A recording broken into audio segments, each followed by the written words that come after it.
ನಾನು ಆಳಲ್ಲ ನನಗ ಕಣ್ಣಾಗ ರಕ್ತ ಬರ್ತದ್ರಿ.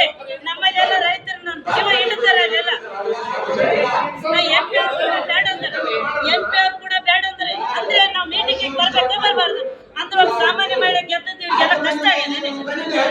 ತಾಕತ್ತಿದ್ರೆ ಮಾಡ್ಬೇಕಾಗಿತ್ರಿ. ಅವಾಗ ಅಧಿಕಾರದಾಗಿದ್ರಲ್ಲ, ಅವಾಗ ಯಾಕೆ ತನಿಖೆಗಳು ಮಾಡಿಸ್ಲಿಲ್ಲ? ಇವತ್ತು ನಾನು ಅಧಿಕಾರದಲ್ಲಿ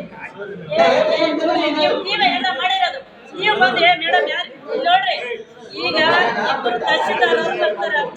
ಇಬ್ಬರು ತಹಸೀಲ್ದಾರ್ ಅವ್ರು ಬಂದು ಮೇಡಮ್ ನೀವೇನ್ ಹೇಳಿದ್ರೆ ಕೇಳೋದಿಲ್ಲ, ನಾವು ಮಾಡೋರು ಅಂತೇಳಿ ನಮ್ಮ ಇಬ್ಬರು ತಹಸೀಲ್ದಾರ್ ಅವ್ರು ನನಗೆ ಮನೆಗೆ ಬಂದು ವಾರ್ ಮಾಡೋದು. ಅಂದ್ರೆ ನನ್ನ ಶಾಸಕರು ನನಗೆ ಅಷ್ಟು ಬೆಲೆ ಇಲ್ಲ. ನಂಗಾರ ದಯಮಾಡಿ ನನಗೆ ಸರ್ಕಾರದ ಬಗ್ಗೆ ಗೌರವ, ಸರ್ಕಾರದ ಬಗ್ಗೆ ಗೌರವ, ಜಿಲ್ಲಾಧಿಕಾರಿಗಳ ಬಗ್ಗೆ ಗೌರವ, SP ಅವ್ರ ಬಗ್ಗೆ ಗೌರವ ಅದ, ಮಿನಿಸ್ಟರ್ ಬಗ್ಗೆ ಗೌರವ ಅದ. ಇಡೀ ರಾಯಚೂರು ಎಲ್ಲ ನನಗ ಎಲ್ಲ ಕ್ಷೇತ್ರದ ಎಲ್ಲ ಶಾಸಕರ ಬಗ್ಗೆ ಗೌರವ ಸರ್. ನನಗೆ ಈ ಕಷ್ಟದಿಂದ ದೂರ ಮಾಡಬೇಕು, ನಂದ ಟೋಲ್ ತೆಗಿಬೇಕು. ಇದಿಷ್ಟು ಯಾಕಂದ್ರೆ MP ಅವ್ರು